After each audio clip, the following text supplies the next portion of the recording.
Aloha and welcome back to the Hana Packers Edition podcast, the podcast where two dudes from halfway around the world talk everything green and gold. I'm Mike, and that's Iowa Joe. Joe, the Packers are 8-8, in control of their destiny. Thank you, Dad, and your Pittsburgh Steelers. And are a win over the Chicago Bears next week in Week 18 from making the playoffs in Jordan Love's first season. Joe, how excited does this game have you tonight? Well, just for it to be a victory is great, but I do have to say I hate having to have back-to-back seasons where it all comes down to a division rival deciding whether or not you make the playoffs or not. So hopefully it ends up a little bit different than last year's, but I've said all along that, and I know people hate when I say this, but I don't care about the playoffs. This was always going to be a trial and error type year because it's a young team. It's a very young team with a shitty ass defensive coordinator who, is probably going to be gone anyway. So it was always going to be a trial and error season. It was always going to be playing with house money. So and I said it earlier in the season where it was either going to be like a 3-10 team or it was going to be, a 10-6, 11-5 type team. Well, they're starting to look a little bit more like the 10-6 than they are the 3-13. But it's always on house money right now. So if they get in the playoffs, great. If they don't, I don't care. I'm just along for the ride for this season, but it looks better for next year. No, absolutely. And that's the big way to look at it. Especially with, Green Bay getting this win on the last seconds of 2023. So this is the bid adieu to the 2023 year, and the Packers look ahead to 2024. But like you said, Joe, that's the big thing for this whole season. Obviously making the playoffs would be nice. Like I said, I totally agree with you that the big thing for this season was to evaluate Jordan Love and see where he's at as a player. Are you seeing him hit landmarks in terms of his progression as a starting quarterback? Is he improving his play? Is he making adjustments as the league makes adjustments to him? We've seen that. We've seen him do it, 2 out of the 3 teams that he has to play twice in the same season. We've seen him do it this year. That's a big one to me, just because everyone's got the same film on you. Everyone's kind of got the same, coaching tape and tips and all your little reads and preferences and stuff like that. So it's good to see Love go and have some of his better games on the season against teams that are looking at him as for a second time. And, for both the Lions and the Vikings, both of them in their home stadium. These were both big road games for the Packers, and both of them are venues that have given the Packers trouble within, not just over the course of time, but really in the last 10 years, the Packers have struggled to win in both of these venues, both Ford Field and the Bird Killer. So it's good to see Love get his first win, get a win in his first trip here as a starting quarterback. But like I've also said, in the recent weeks, and obviously, it's been disappointing the 2 weeks before. That almost got snake bit last week because of one individual who hopefully won't be around for too much of 2024. But I do like seeing how Love and this team react with expectations put on them, because added expectations, because like you said, the team knows where they're at. They've got their new starting quarterback. They got to try to see what the new flashy gadget can do and stuff. And it's worked out.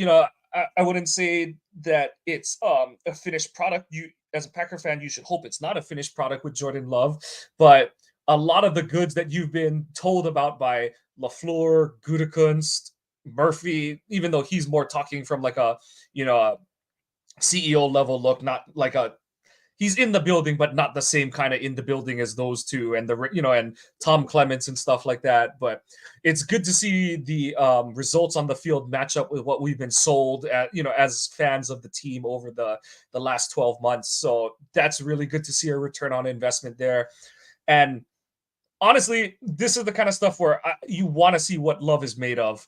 And I mean, we'll get into it as we go through the show today, but I think we're gonna get more of the same where the dude is just unflappable, and that's what the obviously you need He the tangibles and stuff, but yeah, it's I'm just excited to see what this team's gonna do going ahead. he has his moments though. Like there were a couple of times today where he did let the pressure get to him and he kind of overflung things, or I still think he gets way too excited when he sees somebody open deep and he overshoots the ball more than anything.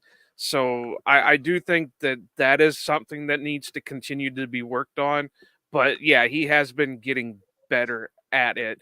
And just I can't believe some of the throws he was making tonight because it was just like I don't want to put the same connotations on this game as the one that I'm about ready to reference, but it was similar in play style to the Brett Favre after his dad passed away game, because it was just like he was throwing up prayers and everything was coming to fruition. It just because even Collinsworth and Tarico were pointing it out on the broadcast where, he's not even touching the ground and he's flipping the ball, 30 yards down the field, or it just, yeah. So, like I said, I don't want to share the same connotations where, oh, yeah, he just lost somebody, so he's playing, the game of his life. No, it seemed like he could do no wrong with the throws he was making, and no matter how it looked, whether he was almost on his back or he was 2 foot in the air jumping or whatever, it just seemed like it was getting placed where it needed to be placed, except for that one deep pass to, was it Melton? Yeah. Yeah, that he overshot Melton. But I yeah, I mean, just looking at the stats, he's done well. He's cut the interceptions down pretty well. I'm happy with the result of his one quote unquote rushing touchdown, because I think that could have went either way in a case where I think they could have also maybe called it a fumble because it like started jarring loose as it hit the uh broke the plane. But hey, whatever. Let them count it. It's fine. They looked it over. Um but I'd like to see the passing yards up just a touch. It'd be nice to start getting some regular 300-yard games out of them, but I know that's not the LaFleur type system. So, and obviously it's hard to do when you don't have all your weapons out there. You don't have Wicks, you don't have Watson. They lost Jaden Reed and oh and the running backs, even Dylan got banged up there for a minute, so he but that's one thing, and I know you have down here on our show notes that, LaFleur called a great game, but it got really frustrating that Aaron Jones would, like, break one for 20 yards, and then he was immediately pulled, and you'd see Dylan for the next 4 or 5 plays. And it's like, "Okay, I understand giving him a break, but you got the hot hand here." If he thinks he can do it, let him do it. We talked about this, and trust me, AJ Dillon's my guy, or not AJ Dillon. Aaron Jones is my guy. But like I said on our preview show, just run him till you can't run him anymore. Don't do this whole, okay, we're gonna give you one. Oh yeah, you busted for 20 yards. Well, sit down for another five, 5 plays. Let him do it because he's obviously got the hot hand at that moment. That first one that he did where he broke for like 20, 25 yards, they immediately pulled him, put AJ Dillon in, and AJ Dillon maybe got 3 yards for the next 2 plays. Which one would you rather have?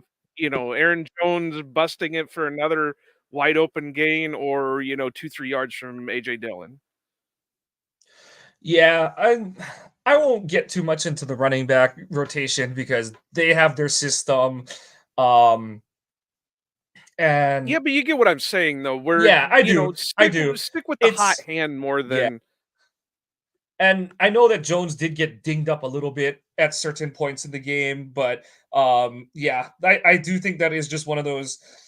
they're kind of stuck with what they've got at running back for now, and it doesn't help that Dylan is has the broken thumb and stuff, but they're gonna make do with what they have and all. And I Well, they got Kenyon Drake on the friggin' practice squad. yeah, They could no. have cut Patrick Taylor and easily brought, Kenyon Drake up. I'm not saying Kenyon Drake's gonna be this world breaker by any means, but he's got to be better than Jag Taylor. I I mean, Yeah. I I don't don't have get it. much to say around about that, so I'm gonna just leave that one there. But let's talk about the positive stuff. Let's talk about our boy Jordan Love. We're bringing in the new year out at this point in time. I'm 3 hours out in California right now. Um, but I got about an hour Jordan, left. yeah, Jordan Love closing out his 2023 with another great primetime performance. They still got to figure out the Monday night stuff, but they won't have to worry about that until the 2024 season. But at least we know now that he can play on Sunday night football and play well. But just another great game from Love. Ends up at what is that? That's like 74% passing on the day, I think it was. 70, just under 73. Like you said, over 250, but not not the 300 that people are hunting for. But I mean, hard to bang on a guy for averaging just about 7 3/4 yards per attempt, well over 10 yards per completion, and the 3 touchdowns on the night. And most importantly, like we said, clean football, no interceptions, and no sacks either. And like you kind of talked about where there were several instances where it seemed like he was just kind of flipping them up there into the lighting and letting it come down to open receivers. That is the thing when you face a cover zero team, is that if you identify it properly and your O line picks it up well, you're gonna have opportunities to kind of throw arm pumps up there. Obviously, you're not just winging it with no, doing the full on, hey, someone's down there, just F it kind of thing. But Well, there and that's is what an it seemed like element, he was doing, was just like, right? "Hey, there's somebody there somewhere, and they're getting in my face, so here it goes." Yeah, and it like there's a little. It's always where one of those where if it doesn't work, yeah, it was a F it. So and so is down there somewhere down there. But when it works, that's really what you're doing is you leverage your routes to take advantage of that kind of no safety man coverage, so that you've got a free runner who's whether he's running across the field or running into a void but created by two other receivers, you have open space, and it's just a matter of getting the ball out there. And because it's man with a blitz, the DB is usually in some kind of trail coverage. So especially with a guy like Melton or Reed, who are plus athletes, those are guys that are generally going to dust their DB at some point in the route or have the opportunity to. And so you can kind of just chuck it up there to them and expect them to run under it. And we saw it not work. The fourth down play to Melton, that was one where I think Love could have been a little better on that throw, but also Melton's got to make that catch. That's a gimme in the NFL. And you saw other instances where it absolutely worked to perfection and it made big plays for the Packers. So I think it was a great, like I said, that's sort of the development within the development you're hoping to see from Love. You see him, have one of his worst games of the season in Week 8 in Lambeau against these same Vikings, and then he comes back today in a do or die.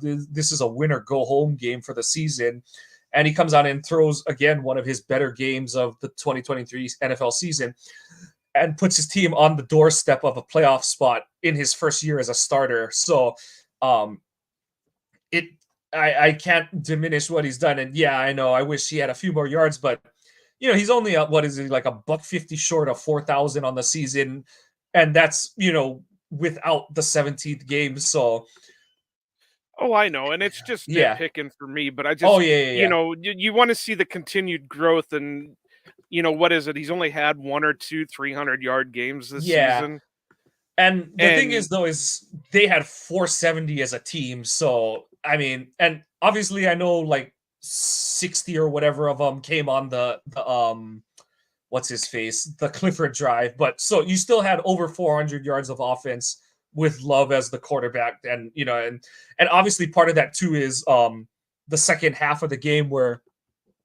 they go on some drives where all they're trying to do is chew up some clock, especially when You reach the point, you come out of halftime and you find out that Jaden Reed is not coming back in the game. And so all you're really trying to do is just bleed the clock at that point. And so, they stop Minnesota on downs and they go on a 90-yard drive that eats up 8 minutes of clock. So, yeah, they had 3 drives in the second half. So those are, 13 plays, 90 yards for 8 minutes, 13 plays, 57 yards, just under 8 minutes for their field goal, and then end the game at, with that's Clifford in for 58 yards. So, there's only 2 drives that Love is a part of in the second half. So, um, I totally get what you're saying. It's nice to have the pretty counting numbers, but honestly, I can't be too upset if you're going to get a balanced offense with, like you said, Aaron Jones goes over 120 in 2 weeks in a row, and not just goes over 120, but does it at 6 yards a clip. So, just another efficient day on the ground for Jones. And like I said, that's with him getting a little dinged up at one point in the game, but he came right back in the next drive. So, I'm with you where you want to, like we kind of talked about in the preview show, where it's like, you've got Jones, you got 2 games to make it to the playoffs. Um, and then especially today with Seattle losing, which puts you in the driver's seat for your playoff live. It's like, just use all them bullets, or that you can take them home, but they're no good for the rest of the season if you don't use them at the right spots. But I also think that's sort of the roulette game that LaFleur and the Packers are playing with Jones. Is it's like they want to ride him as much as they can, but he also does get dinged up a little bit every now and then. So I know I would love to see him in for whole drives, and or like get the oxygen mask on the sideline and come back in after a couple plays and stuff. But they have their rotation, and and I don't know what Jones's input is. He might be telling him, "Hey, I need more time," kind of thing and stuff. So I can't speak to that too much, but it's just really good to see this Aaron Jones back for the Packers, because if they're gonna, again, make the playoffs this season and make any kind of noise once they get to the playoffs, this is the Aaron Jones they need. Especially if AJ's thumb isn't going to be much better in the coming weeks. So absolutely huge to have him back healthy. And one of the few good things Collinsworth kind of said during the broadcast is the only thing we haven't really seen is Jones be part of the passing game recently. But honestly, I'm kind of okay with that, because unless they're going to use him like they did in week 1, where he's getting split out and thrown like actual routes and not just thrown a gazillion dumb screens, I'm okay with him not being in the passing game. So it is a matter of how he's going to be used, but just a great game And from Jones. And yeah, with the little bit that they've used him in, he hasn't shown much. I mean, he's had a lot of drops this year, so that's the point I think Collinsworth was more making, that it's not that they're not trying to use him. It just, when they have, he's been uncharacteristically not good when it comes to it. But, to your point, we haven't really needed him in the pass game as much. I mean, we've got all these young guys out there. I've got it wrote down here on the show notes: Melton, Melton, and more Melton. We were both pretty sure that he's the first 100-yard receiver for the Packers for this season. He yep. came out of nowhere. He got his first career catch 2 weeks ago, or was it No, it might have last been week? last week. It is last week. Yeah, because I think against I forget, against oh no, maybe it was against, let me see. Great radio right now. Let me see what he did against Tampa, but I thought today was his first one. Wait, I'm doing this all wrong. I'm doing this Yeah, all I'm wrong. not sure. I just know that it's been relatively within the last couple weeks that he's really turned. Yeah, he had one catch against Tampa, but Yeah, um so he had the, his first career catch a couple weeks ago. He had his first career touchdown tonight. His first career 100-yard game tonight. First 100-yard receiver for the season for the Packers.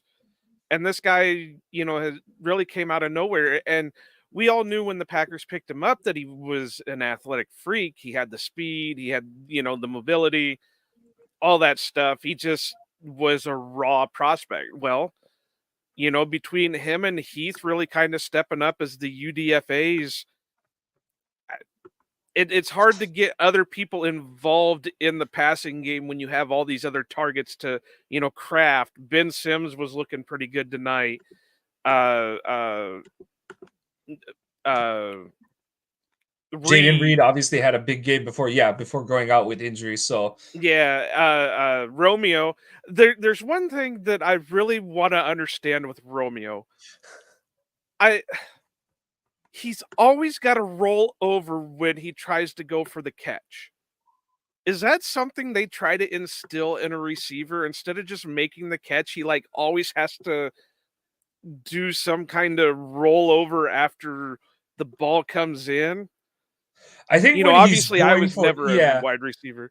I think it goes to it's when he thinks he's going to the ground for a catch, because obviously he doesn't do it when he's catching in his stride and stuff, but I think it all goes back to that almost touchdown at the end of regulation against the Patriots last year, where he catches it flat, and he catches it and it's kind of between his hands like this, and when he hits the ground the ball, like, it kind of squirts out from between his hands. And so you saw him start to like alligator roll with the catch, when he had that kind of wild touchdown catch against the Bills last year on Sunday Night Football, where he's like looks over both his shoulders, and then he finally sees the ball, and then he kind of has to pirouette in midair to snag it and stuff. And so you've seen him where he's kind of like, it's to keep the ball off the ground and protect it after the catch. And so it does make it, I know what you're getting at, where it makes it look like it's adding a degree of difficulty to it, but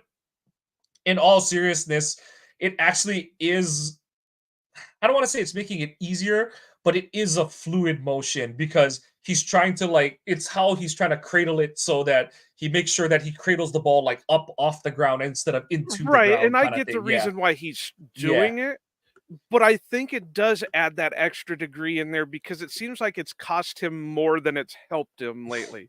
Like a couple of them today or tonight, I think He he really coulda only had had the the one catch.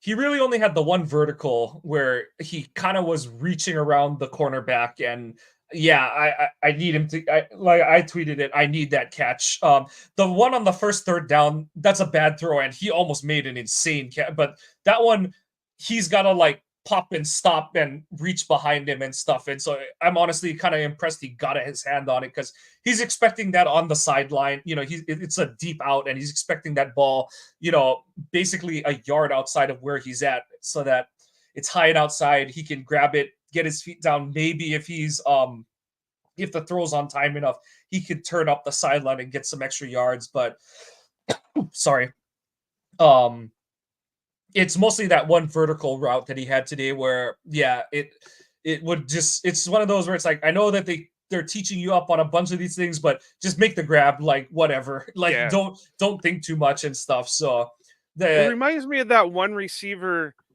uh, God, I'm gonna blank on his name, but every time you turned around, he was trying to jump to make the catch. It's like, you don't have to jump to make the catch, just make the damn catch. And it kinda reminds me of that with Dobbs where you don't have to do the alligator roll, just, make sure you're securing the catch before you do the alligator roll. Because there was a couple of times, not just like tonight, but in the in other games where he didn't secure the catch and went into the alligator roll, and then that caused him to kinda miss the catch. And it just, I think it does add that extra degree in there that on some things, yeah, it's great. Hey, secure the catch, do whatever you gotta do. But it almost cost us, was it last week when he did that and he landed on his ass, and that's what they said he was down before he rolled out of bounds and the ball went out, or he lost control? Yeah, so I like I said, we'll see. It's mostly worked for him this season, but yeah, it is one where, like you said, if he's gonna keep pace with Wicks, Reed, he's gonna have to, continue to refine his game. But I've said it all season. Love trusts Dobbs a lot, and you see it in the the situations and opportunities that Love gives him, the kind of opportunities where it's like do or die third down plays, the fourth down against Kansas City, stuff like that. So, and they Well, do and scheme up some looks for him too. So, yeah, well, it makes sense that he trusts Dobbs and he trusts Watson too when Watson's out on the field, yeah, because who was he throwing to all of last year on the scout yep, team? yep, exactly, So it makes sense that he's more comfortable with him. But that's the one good thing about having a young quarterback is he doesn't use him as a crutch. yeah, He's going to throw to exactly, whoever he can get it to. Whereas when quarterbacks start tending to get older, kind of Brett Favre-ish, kind of Aaron Rodgers-ish, where they just start wanting to target one receiver, one receiver. So it's good to see that, okay, well, Dobbs isn't open. He's not going to force it to him, but he's got Reed open over, in a slant, or he's got a Heath in a comeback or whatever.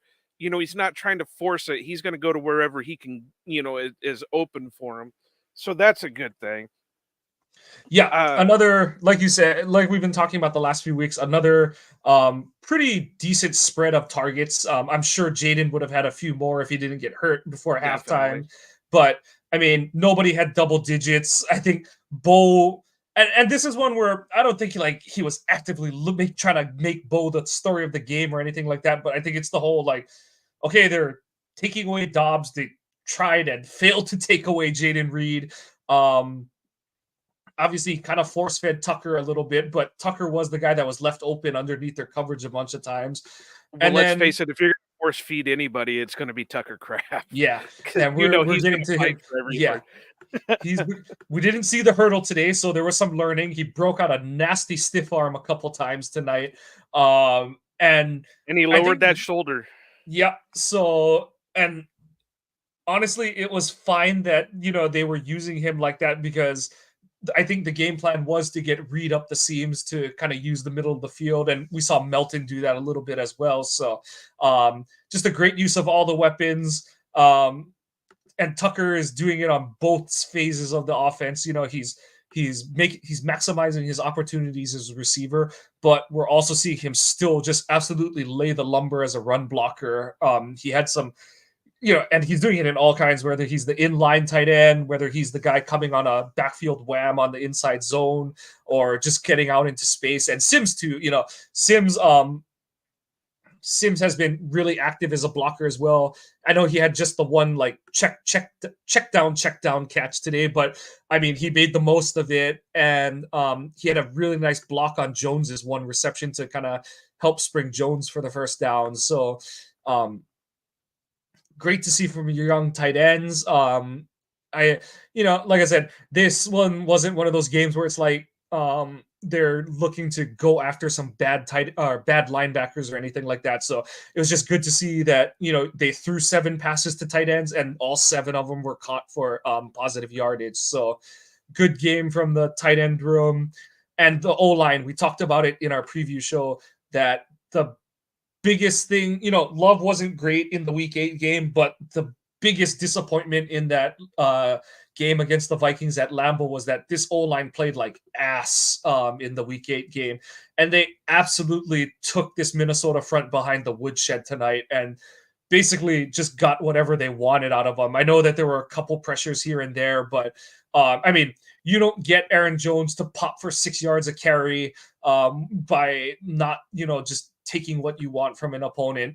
And Love, like I said, he had broke some pass rush contains and stuff like that a couple times, but for the most part, he was able to do what he wanted to and pick apart the Vikings secondary because his O line was playing well for most of the night. So, absolute shout out to those guys. Hope Myers is okay. I don't think I've seen anything yet regarding his status, but um, hope that he's doing well for next week because that would be one of the worst things is to have to shuffle the O line ahead of, like you said, a do or die Yeah, but they game at home put next week.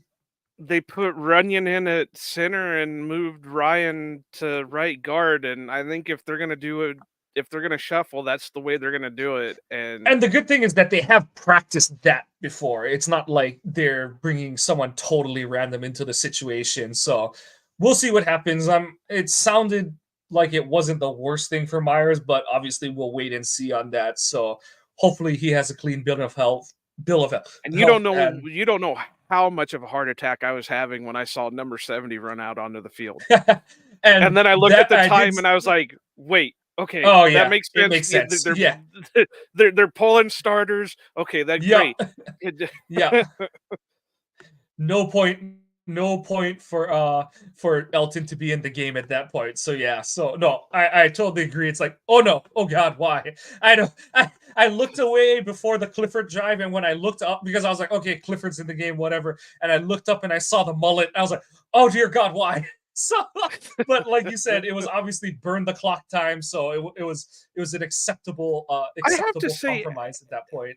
to kind of veer away from just being Packers for a minute, have you noticed that these games seem to be, like, blowing by quicker? They really have, yeah.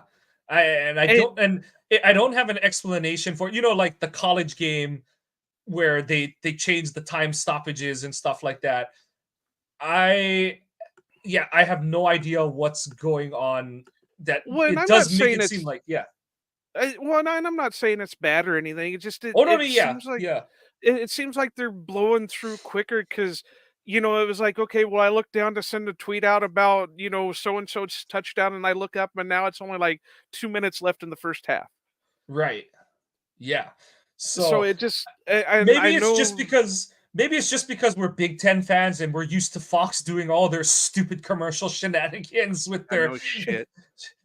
uh uh their score commercial break, kickoff commercial break, and oh looky there, it's Well, the and I end of the even quarter noticed, commercial break. So yeah, I don't. right, and I noticed what was it last week was a noon game Yeah, that normally, because see, I would always have to, before when I worked on Sundays, I would also always have to time that out where I could leave at a certain time so I could get to work. Well, this past Sunday I was, and obviously I don't work Sundays anymore, but I was looking at the clock and the game got done before 3. And I'm like, well, I would have had like 20 minutes before I had to leave now. And that wasn't normal. Normally it was okay, well, 3:15 you knew the game was going to be completely over unless it went to overtime or something. yeah. I don't know if it's And because they're maybe, and I haven't really kept track of it, but I do feel like the NFL has gone to more of those. It's not a full on commercial break, but they kind of like, they do the pick. They shrink the frame of the game, and then they're the playing picture in like a picture. commercial brand. Yeah, it's like the commercial band is on the bottom or something like that. So I don't know if that's shortening the full.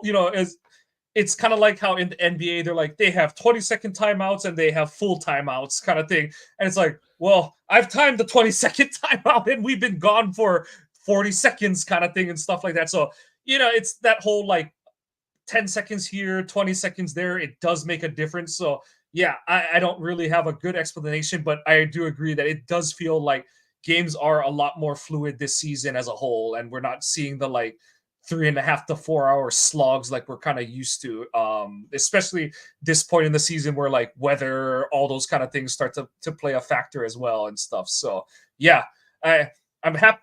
I'm pleased with it. Yeah, it's like you said, it's not a Yeah, complaint there's or no anything. issues. It's No. more just an observation than anything else. So It yeah, just, like I said, it's weird because I've never really dealt with games being done by, like if it was a noon game being done by 3, because it was like I was always sweated and was like, "Don't go to overtime. Don't go overtime. Don't go," because I'd have to at minimum leave the house at like 3:15, and so yeah. But anyway, I know I derailed it for a minute, but it's weird that it just seems like these games are getting shorter.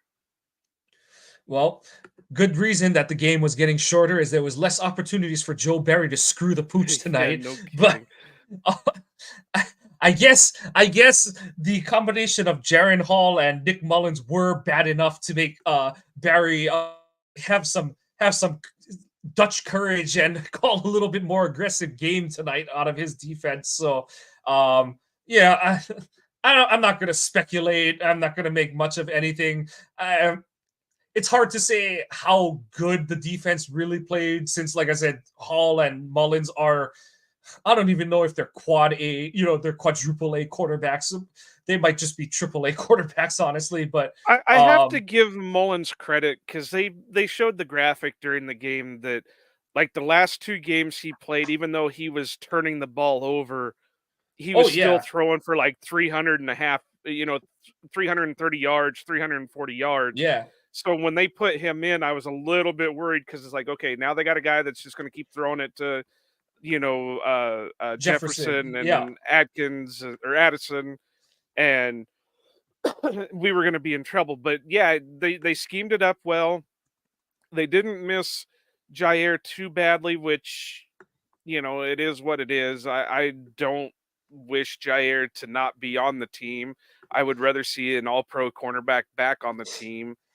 Uh, but yeah, and good on Corey Ballantyne for remembering his tip drill and getting that interception. His And first career interception, so good for him. Good, yeah, like we said we don't know how good or necessary, or if he's just terrible or anything, but we appreciate how hard he plays. He does use every ounce of, he's a 9 something athlete by RAS, so he uses every ounce of that to to manage his way around the field, and you do see it play up at times when he has to and recover on some plays. guys it takes a little bit longer Yeah, to because he get came from into a it. small school, so Yeah. it makes sense. Yeah, but good. I'm really happy for him that at the end of the day he has an NFL interception under his belt. And I do think that he has some kind of future in Green Bay moving forward. Whether they've kept him around the last year and a half because they do like him as a special teams contributor, and he has shown that he can cover when pressed into duty. So yeah, and like going back to the Jair thing and stuff, the part that just irritates me about that is like, oh, his attitude, blah blah. And I'm like, you guys Well, do now realize that everybody if wants to trade him. yeah, Everybody wants to trade him now. because he's a bad whatever, right? Whatever reason and stuff. I'm like, you guys do realize that Carrington is the same kind of guy and you love him right now. You guys literally love him because he's a dirt cheap 7th round rookie and we're paying Jair whatever it is, 7 or 8 9 figures on his contract or whatever it is, right? So I'm like, the moment that Carrington signs his extension, he goes in the, oh, he's weird, he's a jerk, he talks too highly of himself. I'm like, you do realize that there's a certain you to be good at certain positions just to be in the NFL, you need like 1 or 2 screws loose. To be really good at certain positions, you got to have almost all them screws loose in your head. So Well, and what have yeah, we've talked about all year? Everybody keeps complaining that we don't have enough people who are, we'll run smash through mouth. that brick wall and stuff like Yeah, that. Yeah, but then as soon as they get him on the team, they don't want him anymore. yeah, Jair from day one has been Jair. Yeah, he's yeah, got a little bit more showy eccentric, but he's yeah, always been eccentric. yeah. Carrington is eccentric. He's the same Uh, guy. Like, yeah, right. like you said, Um, that's the thing with Jair is it's not like he only got that way after he got paid or anything. Like he's been that guy since the day he walked into Green Bay, kind of thing. So, like, that's the part that, like I said, I'll get off the soapbox now. But I'm like, you guys that there's all these fans that are throwing shit at Jair but talking up Carrington. I'm like, they're the same dude. They just have different names and they're, what are they? They're like 4 years apart or whatever in terms something of like age. that. Yeah. Yeah. So yeah, it's like, get over it. Like, just shut I up. think All right. Jair's 27. I can't think of how old Yeah. Carrington is. Maybe Maybe 5 years. 21. Yeah. Yeah. 22, I think. Yeah. But yeah, like you said, I'll throw this out there, and I know that some people are going to be like, I can't believe you said that, but Justin Uh-oh. Jefferson, he's good, but he's no Devontae Adams. He's not making Aiden O'Connell look good in the NFL. Yeah, So yeah. yeah, like like um, and I mean this, and no, Jefferson is awesome, and like Packers fans don't need any stretch of the imagination to recognize that he is great and all, but it is funny that our no-name corners kind of took him out of his game today. And I know that they had Well, safety help and stuff like. how pissed do you think he is after seeing like DJ Chark Oh and yeah, Mike Evans and Chris Godwin and all these just burn the hell out of the Packers defense, and then he comes in and what do you got wrote down here? He's under 60 59. yards. Yeah. Yeah. How pissed do you think he has to be? And like I said, part of that is his quarterbacks tonight are worse than the quarterbacks that got their best game of the season against the Packers the last Are they few weeks. though? I I think so. mean, I think so. the last week Packers played Bryce Young, and we were talking about how he had never went over 300 yards, and Yeah. he hadn't thrown a touchdown in a month, and at least Mullins has the stats to go with it. Yeah. So, uh, I lose. I don't. I try not to lose too much sleep over that because, uh, whatever. Some people are. I've seen the tweets already. Do you think Barry's still fired? I'm like, yeah. Like, let's not let a second dead cat bounce happen 2 years in a row. It's like what Westendorf said on Pick Six a few weeks ago. The Packers, since they won the Super Bowl with Rodgers in Super Bowl 45, they have this bad habit of being fine with being just good enough at too many portions of the team. And the thing with Barry is he ain't even just good enough. So I don't care No. what his defense does here on out. Your sample size is too much weighed in the he sucks as opposed to his defense happened to play well against these certain situations kind of thing. So yeah, And I've said for the longest time, if there was any way you could like demote him to like linebackers coach, I'd do it every day of the week. Because yeah. I know he's a solid positional group guy. He just can't call a defense to save his life. You you So you I think that's like you because you hear the stuff that like Dre was saying his first season in Green Bay where he's like, oh man, like the stuff that Barry has done, blah blah blah. And then you kind of look 2 years down the road and he's like, I can't speak to what the fuck is going on, kind of thing, and stuff like that. And yeah. yeah, it's like you said, the positional stuff alone, it seems like he's a whiz kid at or a whiz dude at because he's older. But yeah, the putting together a scheme and a game plan, it's just like Well, it's a even foreign language for him. even Preston said when they hired him that he was stoked about it because he had some of his best, Yeah, his best years under a Joe Barry scheme because Barry was a linebacker whisperer. But I know that's not possible. Well, it is possible, but it's not plausible that he's going to take a demotion. I really do think, unless, okay, here is my thought. And it scares the living daylights out of me, but here is my thought. And this is another reason why I am not too keen on the Packers making the playoffs this season is I think any prolonged run saves Joe Barry. And the only thing that'll happen is they'll keep Joe Barry, but they'll get rid of a couple of the positional guys, like a Jerry Montgomery or whatever. So that's the other reason why I've been leery on this whole, well, we got to make the playoffs. We got to make the playoffs. That's great. But let's say we make the playoffs and we're playing Detroit in the first round. They beat Detroit. That just bumped the probability of Barry getting fired. Instead of at 90%, we're looking at 75% yeah, chance. yeah. So but my only hope is if they do get rid of him, which right now it looks like it's a thing, is they keep like Greg Williams. Because what Greg Williams has done with these, quote unquote no name corners has been amazing. I think he's done a really great job with Corey. I think he's done a really great job with Carrington. You're kind of seeing it with Jonathan Owens. How many of us wanted it? Johnson and Johnson Jr. And Yep. Johnson Jr., Benny Sapp. It looks like Benny Sapp got a little bit of play time there for a bit. So I really do wish that they hold on to him because although the stats don't reflect it, you're a DVOA guy, you know it just as well as I do. The Packers' pass defense has been like top 10. Yeah. So hopefully, if and when they do cut ties with Barry, they'll at least hold on to uh uh Greg Williams and not the Rebrovich bounty is the kid. other Rebrovich is Yeah. the other guy I kind of hope they hold on to too, because the stuff he's done with both of our edge room dudes, kind of getting Preston back on track after a rough 2020 and 2021. I like what Rebrovich has done with that edge room, so that's the other guy that I would kind of hope would be kept around and stuff. But um, sticking on the edge room, I thought that that was a big key, and obviously part of that is the whole like how much of that is on the two crappy quarterbacks and how much of it is real. But I mean, Preston Smith was stealing Christian Darisaw's lunch money throughout the first half of this game. The first drive, he gets a pretty clean win and gets a pressure on Jaron Hall, and then obviously he makes the huge play with the strip sack going into halftime.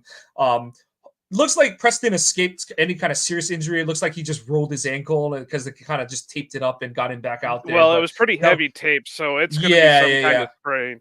yeah. So hoping that it's a bad, if anything, it's a bad low and not any kind of a high ankle. But it was good that whatever they taped and gave him tonight seemed to keep him effective enough to close out the game and stuff. But it was good to see him have a good game. I know, and selfishly, I'm hoping that Rashawn can get his last sack, but Minnesota was throwing anyone with a good shoulder to help chip him. I think I saw several plays where he was getting double chipped by a tight end and a running back coming out of the backfield.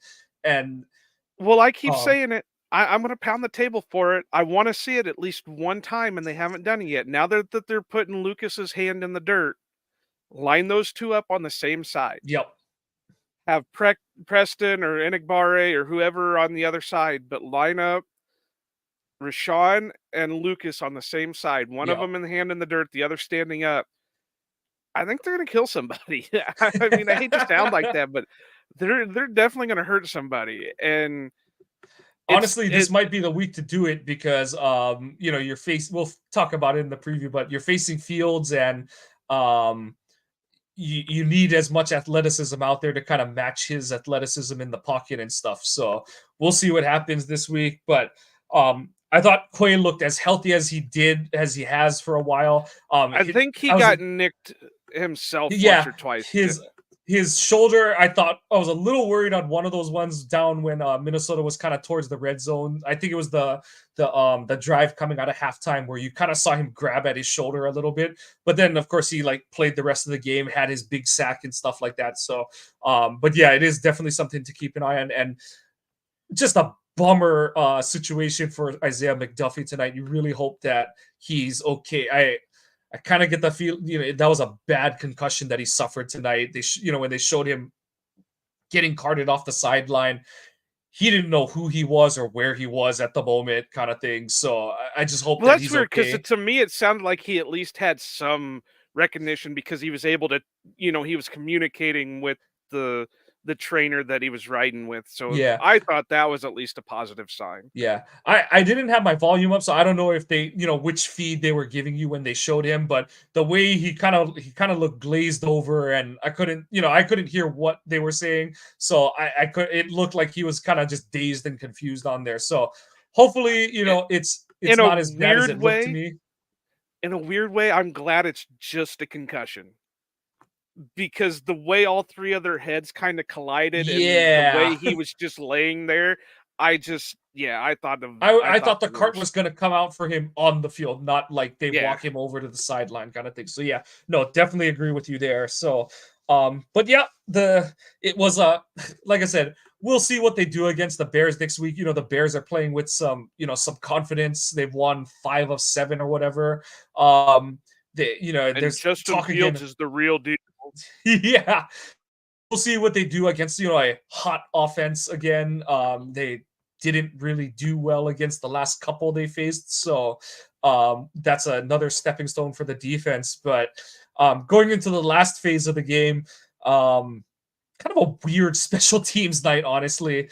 Um, I overall Anders was good.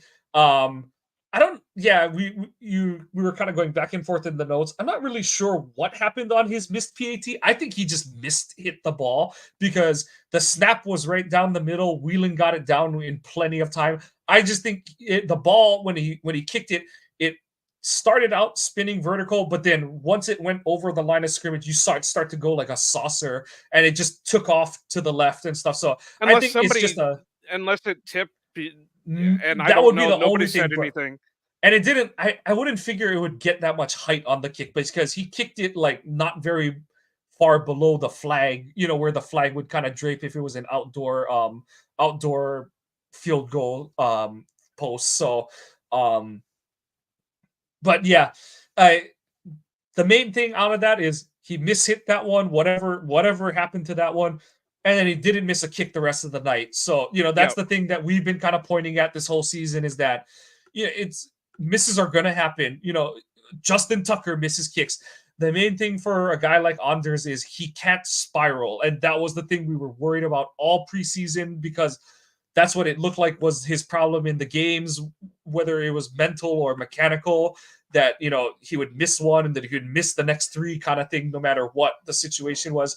But he came out and just banged through the rest of his kicks on the night. So like we said, that's the most encouraging thing we've seen from him all season. And like you said in the notes, better day than Mason Crosby. Yeah, Crosby he had a had a better chance to Crosby had the chance to really help the Packers out, but and and obviously we're bagging on Mason a little bit to prove the point that they made the right choice to move on. Whether it was Anders or another kicker, it was time. But I can't. I tweeted it. That's not fully on Mason. That's on Joe. What's his? I can't think of the coach's name. Not Joe Brian. Douglas. Well, Yeah. Dable. Thank you. That's on Dable for being okay with a mid 50-yard field goal instead of he had all the yeah, but it momentum. It's wasn't just the field goal that he missed. He missed like a PAT or two PATs or something like that, and so that wasn't the only thing he missed today. got it. I only saw the end of the game, so I don't know what happened. I wasn't aware of what had happened leading up to that point. So, yep, not a good day then for Old Mason. But Whelan was good. 2 punts. I think he averaged like just under 50 for the day. No real return. What's it?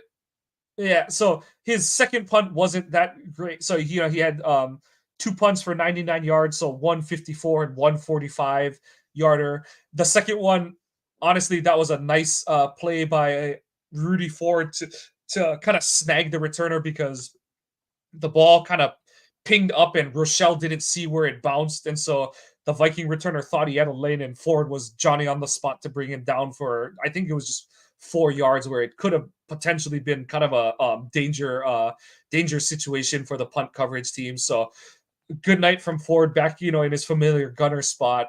And then really in coverage, I thought they were good. The only one was that kick return coming out of the half where I'm not really sure what happened on that kick return. I thought the Packers were decently positioned on that one, and it looked like it was one of those where you kind of missed the first tackle, and then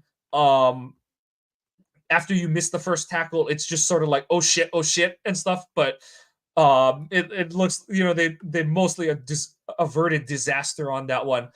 And then the black eye on the night because it's it's on multiple people on multiple levels, but it's Samori Toure fumbling that punt when he goes back for the punt after Reed is out of the game. And so it's twofold. It's one, Samori Toure just played himself off the roster tonight. Just another, he hasn't been active consistently for the whole season. And then tonight, like when opportunity strikes because Wicks and Watson are both inactive, you can't get snaps over the practice squad call up guy who's now out of practice squad call ups. And you go in and you muff a punt, and then you catch a negative yard pass and go out of bounds at the end of the game, when instead he should have just either turtled the ball or not caught it at that point. So just again, it's like you said, he's to me he's the same boat as Patrick Taylor, where he's just the guy. I honestly was shocked he made the roster this season. I think that was sort of a like trying to make sure they had someone who, especially because Watson and Dobbs were both dealing with injury to open the season. I get the feeling that that was a moment of like, well, we need some guys who were here last year kind of thing. Well, not Um, just that, but it's kind of like I mentioned with the Dobbs and Watson thing. Who was Jordan throwing to on right. scout team more often? Watson, Dobbs, and Torrey. So it just makes sense to have another guy that Jordan has a little bit of a repertoire with to play. And he had shown some flashes at last year, nothing major, but you had hoped that he would kind of carry it over. But after this was one of the dumbest mistakes I've seen in a long time. I I know. I don't know how he doesn't call fair catch on that. And I want to step aside for a minute and really, what the hell is going on with these refs this year? I know we have that major blown thing last night that people are talking about against Detroit the and Dallas. Detroit Yeah. and Dallas game where, well, this one said he was eligible, but this one didn't, and blah blah blah and whatever. But you have the one the the punt where Reed calls the fair catch, it gets hit. They originally call it a penalty, and then they take it back, and then you got the rules analyst on NBC blast them like, no, that by rule is a penalty. Well, and So then the thing on top of that is like Macaulay's right that it doesn't matter how late the call is, like you're not supposed to hit him. But the other part, and I forget who I retweeted it, but the thing that is that it doesn't matter that he called for fair catch because the guy hit him before he caught the ball anyway. So yeah, it's you like got to have the 2 yard. Yeah, yeah. So it's like it's really a moot point because it's still it's not fair catch interference. It's kick catch interference. And people are like, "What's the difference?" It's like, well, you got to allow the guy to catch the ball, kind of thing. So and and to it's not. give Toure a little bit of the benefit of the doubt, that guy was awful close to him too when he before he made Yeah, the catch attempt. yeah. So Uh, yeah, I don't, and that's the one I'm always so confused because they keep saying that they don't have the halo rule as they used to call it anymore, but you're still supposed to give the guy yards, like a certain amount of space. But you're right, It's like he two did look like yards. he was, yeah, he did look it was close, but just catch the damn ball, Ture. Like, yeah, Right, and yeah, I'm not giving him a full pass. I'm just giving him yeah, a little bit of the yeah. where the guy was Because he awful damn definitely close. took his eye off of it. Like you said, Yeah, he definitely took that peek, but he took it too late. I think he was looking. I think he took the peek, looked up, and then I think he saw purple in front of him and was like, "Wait a minute, what?" And then when he did yeah. that, ball goes off his chest, and it's a turnover kind of thing. So But yeah, it just the refs this year have been really weird, and I don't know what the angle is or what's going on with that, but it's just been really odd with that stuff. yeah, and it feels So, like it's been building the last. I feel like the start of the season, it was your usual like overemphasizing the points of emphasis, the shit they do every year kind of thing. But I feel like it's like you said, the weirdness to it is it almost feels like there's this undercurrent of yeah, hold my beer from the refs kind of thing this season because well, and it well, I yeah, saw earlier with the Kansas City game where friggin' Chris Jones was lined up off sides and they didn't call it. It's like, guys, you literally blew the flag or threw the flag on Kadarius Toney, and he was further onside than what friggin' Chris Jones was today. And it's like, come on, guys. I I yeah, don't know and how you can fix it, but I something's got to be fixed. Yeah. Well, and I forget, I think it was Justice Mosqueda. He tweeted like, or someone was tweeting about like, oh, what do you do about it? And I basically said, until the NFL integrates the refs, like they pull in the refs union and make referees full-time employees of the NFL, nothing is going to change because what by the NFL doing nothing, the NFL is saying it's cool. Like we know you're gonna watch. We know we're fine with it. We're fine with the human element. Blah blah blah. All that kind of shit. Honestly, to me, that's another strike on the players' union for being stupid and weak. Because The players are the guys that are being directly impacted by poor refereeing. It's your team that gets screwed by the refs or gets helped by the refs or whatever way you want to look at it. And so it's like by and what do I say every time? Every time the players union has an opportunity to really lean into something that matters at the negotiating table, whatever ammunition they have, they always waste it on something stupid like limiting practice or smoking weed whenever the fuck we want to. And it's like, and okay, like you and I, we've both been like, okay, Aaron, we've had enough of your shenanigans and all of that and stuff. The one thing that I do give Aaron credit for is he really tried to get in because he was the Packers union rep for Yeah. I think it was like 3 or 4 years, and he really tried to talk to the other teams, the other players, and be like, hey, like you guys are only looking at a small part of the big picture. These are the things we need. But they were like, no, we got to be able to smoke weed, man. And Aaron was like, fuck this shit.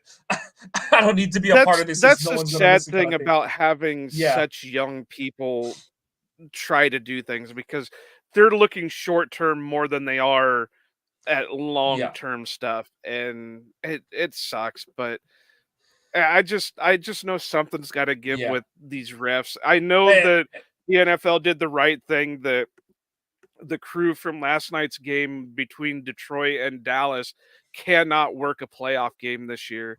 So, you know, and that's an obvious thing. You can't have that where it's that blatant that you screwed up. the the question I have is not for you necessarily, but the question I would have for the NFL is, would they make that call if it was if they were not the same crew from the Kansas City Green Bay game? Because I get the feeling it was as much like that shit that happened in last night's game, but it was also the fact that these are the same dudes that fucked up the end of the Green Bay Kansas City game a few weeks ago, kind of thing. And so Well, and they've it's the had a lot of yeah, bad games this year, but it could be. But I think that was just so blatant yeah, that I think any crew that would have done it would have had some kind of punishment. yeah. Whether it was as severe as not doing any of the playoff games, I don't know. But that was pretty damn blatant where you had the guy literally on camera telling the ref that he was reporting for eligible. You have it on film that Jared Goff was telling Decker to go over there and report as eligible. You had Dan Campbell stating that before the game, we told them that at some point Taylor Decker was going to report as eligible, and then they screw it all up.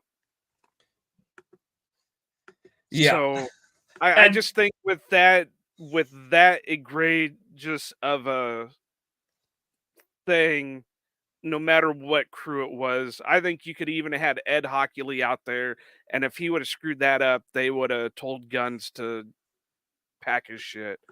well, and that's the thing is that the whole you don't get to do a playoff game, that's basically it in terms of what the NFL can really do in terms of quote unquote punishing refs because of like I said, they're third party for all intents and purposes. They're not full-time employees of the NFL. They're They're basically independent outsourced. Yeah, contractors. they're independent contractors exactly. So, and like I said, until the NFL makes that change to bring the refs as in-house employees, they don't care. Like they're totally fine.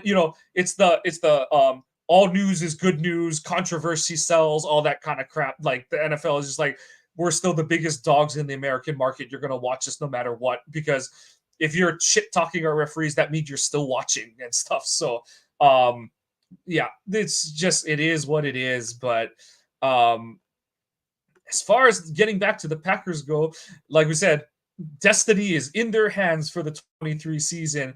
Joe, MVP for the night. Who you got? I'm gonna go with Bill Melton just because of how, like I said, he came from basically out of nowhere, From and he just Rutgers. Rutgers, yeah, and had probably the best game out of any of receiver we had all season. That and I'm not exaggerating too much on that because 100-yard game, one touchdown. He had what, one drop and one Yeah. that was overshot. So, you know, you can't ask for anything. you I had tweeted this out that he kind of reminded me of another guy that wore number 80 with the way he was kind of playing tonight, that he kind of had a little bit of that Donald Driver to him where, He's he a was thicker fighting. guy. Yeah, he's a Yeah, thicker receiver than you'd think. So he was fighting for yards, he was making the catches, there was one, what was it? Was it on his touchdown where he like ran cut in, and just the way he moved it, I had flashbacks of Donald oh Driver. no, that was Reed's. That was Reed's second touchdown where he avoided two guys, ran halfway across the field, and then like kind of almost carried a guy into the end zone at the end. That was No, Reed's the one. Bill The- Melton had one where he was on the left side and cut across in front of 2 oh yeah, yeah, guys yeah. That was the into the end zone. that was the arm punt one, kind of. Yeah. Yeah. His touchdown, he kind of just broke free late, kind of thing. But yeah, no, yeah, he had some nice ones where like you said, there was an element of, excuse me, of like Driver kind of working in the middle of the field. And um I know it's a different era and stuff where there's a lot more rules that protect receivers, but it was nice to see, yeah, like you said, unlike the last guy who wore 80 for the Packers, it was nice to see a sure-handed and Yeah. effective middle of the field player for the Packers this time around. So no, like you said, great game from Melton tonight. It's honestly kind of fitting that the first Packers 100-yard receiver is a dude that's not even on the 53-man roster. He's a Yeah. practice squad call-up in his last practice squad, his the third of his game day elevation. So kind of fitting for this squad that's the guy who breaks the 100-yard receiving barrier. And I'm gonna go with Jordan Love. And like I said, he probably left a few yards out there. Excuse me. Um, he left a few yards out there. Wish he would have made a slightly better throw on the opening drive, where he just overshot Melton going into the end zone. Or the second drive, sorry, the field goal drive. And then could have made the throw on fourth down a little bit easier for Melton. But like we said, at the end of the day, was just excuse me, just under 73% completion percentage, 3 touchdowns, no interceptions, no sacks today. Had the rushing touchdown. Um, just looked like he was completely in control today. Yeah, started off a little bit hyped up, oversailed a couple throws on the first drive, but overall, it was a really good game to see from Love tonight. Um, Least valuable, who you got for tonight? The only one that I can think of off the top of my head is just Torre. That play, those 2 plays, just it. Yeah, I hate to say it because I was kind of hyped for him when they drafted him because I thought he was gonna be not like a superstar by no means, but at least a reliable player, and he's shown that he can't be reliable. So I that's who I got to go with. My LVP is going to be Andrew Booth Jr. And if you are confused as to who that is, look up number I've never 23 on the seen. Vikings. Oh, I've never seen I Aaron I Jones that pissed. I don't even know who the hell he was trying to fight, because when Jones went with the throw his ass out the club move, he was yelling at guys in sweaters and stuff. So I'm not exactly sure who he was getting after the game, but so be it. Um, like we said, great to see Aaron Jones. There's the picture of him holding up the L in the face of Patrick Jones, the Vikings edge rusher. But a weird post game. Like I said, I've never seen Aaron Jones that pissed, and Yeah, Aaron is one of those nice, humble type guys that yeah. you. I know some people were kind of worried, like, oh, like, are there going to be ramifications? But I was like, I don't think Jones. If Jones gets a fine, even the Packers should pay his fine, because that would be a really ass Right. backwards fine kind of thing and He stuff. didn't Like throw a punch, he didn't do it, he shoved the he guy, he grabbed the he was guy, just but yeah. de-escalating it. Yeah. So yeah. So, and I didn't see anyone. If anyone on the Packers gets in trouble, it's whoever was wearing the hoodie that Booth was yelling at. Had to be a And practice squad guy, and I'd yeah, have to and look through the pictures to see if I could figure it out who it is. yeah. So So be it. I don't think much of any of Oh, that, but and we're gonna take a break. It is officially 12 o'clock, so happy New Year to Happy everybody. New Year. Happy New Year, Joe. Well, Happy New Year for you, I should say. I've still got some time. I'm surprised there's not fireworks going off in my neighborhood right now because that's No, happened the your last like mic half. setup is just really good. Nah, I'm kidding. But no, we wanted to say Happy New Year to all of you for following along and listening to us. And Joe, excuse me, if you want to plug the giveaway right now, just to make sure I don't go too fast and miss it. Well, we just it's basically, we just started it yesterday in an attempt to get more people to follow the Ohana Packers Twitter account, get some more listeners in, get some more people going with it, get us spread around. So we're doing a two-tier giveaway. At 230 followers, we're gonna give away a signed John Kuhn 8x10.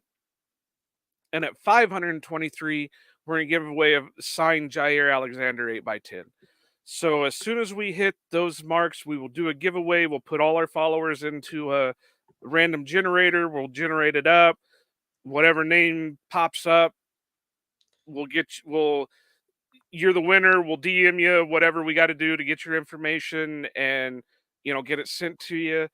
Uh, for those who know this stuff, the John Kuhn 8x10 will have a Waukesha sports card COA with it, so you know that one's legit. And the Jair is one that was got in person by myself, so I can pretty much vouch for it. But no, just you must be following the Ohana Packers account, Ohana_Packers account. I Not one know of I've had ours. s Yeah. right. I've had some people who I think have misunderstood it because I've been pushing it on my Twitter a little bit that they've started following me. Hey, I love the followers, whatever, but in order to win the photos or have a chance to win the photos, you must be following the Ohana Packers. And Michael will do all the, plug-in after we're done with this, but like I said, for 230 followers, we're 74 followers away. So once we hit that, we'll give John Kuhn 8x10, and 523 we'll give away a Jair Alexander 8x10. Yep.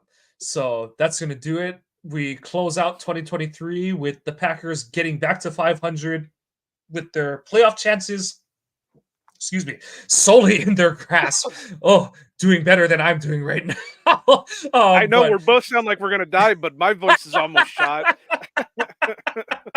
what a way to send off 2023. But no, here we go. The Packers are marching into week 18, 2024 with their playoff chances, their playoff destiny solely in their hands. Like you said, Joe, it's going to be another home game against a division opponent. Hopefully, this Packers team, LaFleur said it in the post-game presser that if they don't win next week Sunday, this week doesn't mean a damn. So that's the right mindset to have. And hopefully the team is Oop, going to there's bring the its A game. firecrackers. I'm doing it's pretty good on my end, or I should say I'm not hearing too much on my end, so don't worry too much. But that's gonna do it for us tonight before the really big stuff gets to Joe's side and really washes us out. Please give us a follow on our Twitter accounts. I'm at Kawano Mike. Joe is at Iowa _Joe86. The podcast, as Joe said, the one you gotta follow to be eligible for the drawing is at Ohana_Packers. The website is ohanapackers.org. Please go there for our blog posts and the streams of all of our episodes. Please follow the podcast on your favorite podcasting apps. Please give us a like and a subscribe if you're enjoying what you're hearing. Please give us positive and negative feedback in the comments. We do appreciate anything that you guys give us. The Packers are 8-8 and looking to close out the 2023 season above 500.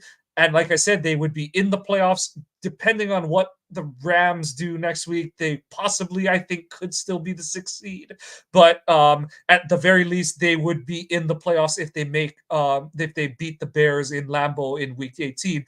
So that's what we've got heading into 2024. Those of you that are already there, or I guess by the time you're listening to that, we'll all be there. But we wish you, or we like to say, go Pack, go! A happy New Year and aloha.